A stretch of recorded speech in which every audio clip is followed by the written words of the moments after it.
Част 10. На известно разстояние от брега великолепен дворец издигаше високо своите алабастрови колони. Различните му части бяха свързани чрез портали с огнен цвят. Цялата постройка без безгрижна и въздушна архитектура. Когато наближих дверите, видях, че предната част бе украсена с фигурата на Пеперуда. Вратите бяха отворени. Влязах. Целият дворец представляваше една единствена зала, обградена от тройна колонада, всеки ред на която се състоеше от 27 алабастрови колони.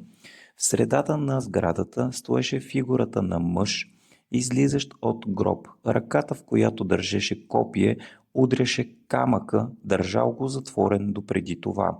Около слабините му бе опасана зелена дреха, ръбът и блестеше в злато. На гърдите му имаше квадратна плочка с няколко букви.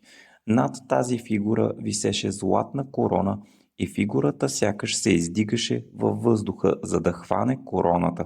Над нея върху жълта каменна плочка имаше няколко символа, които си обясних с помощта на надписа, който видях на гроба и онзи, който бях видял на гърдите на мъжа. Останах в тази зала толкова, колкото бе необходимо, за да съзерцавам нейните проходи и скоро я напуснах с намерението да прекося обширна равнина, за да стигна кула, която бях видял доста надалеч.